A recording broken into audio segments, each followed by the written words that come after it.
Hello again.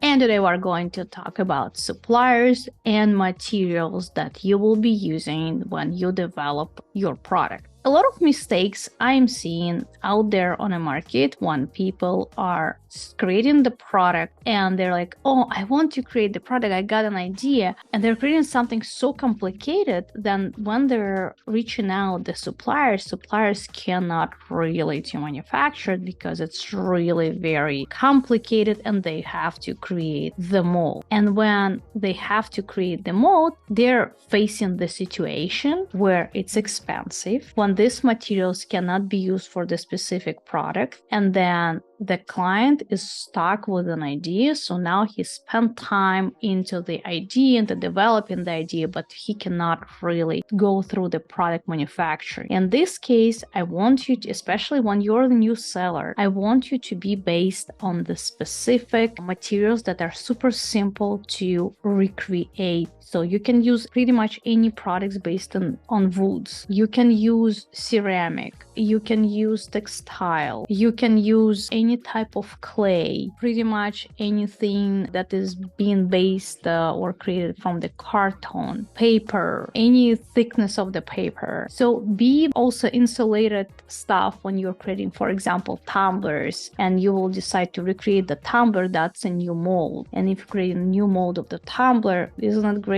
Because it's something innovative on the market? Yes, but the mold will cost you a lot and the product is not really validated. Especially if you did not validate the product and the product idea, you'll be stuck with an idea without being able to manufacture this. And when you will be approaching your suppliers, make sure to first sign the NDA. When you sign the NDA, if you don't know what it is, it's non-disclosure agreement. So by signing non-disclosure agreement, you are disclosing your idea that you just recently developed with your manufacturer. And then you will start in talking. When you are discussing the deals, start with the 1,000 units that you will be manufacturing. And at the end of the day, you will be able to negotiate 500 or even 300 units for your first batch. But when you're based on 1,000, you will be able to get a better deal. And that it will be your point for the future negotiation when you will be reducing your amount of units per first order. And this video was covering for you guys what materials you're supposed to use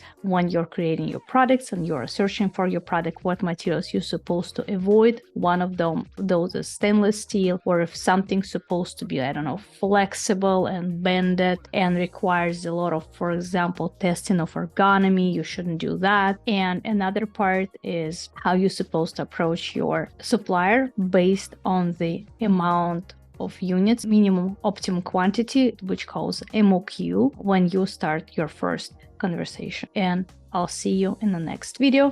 And if you want to learn more how to develop the product based on the approachable materials, based on the pain points validated on the market, fill out the form below this video.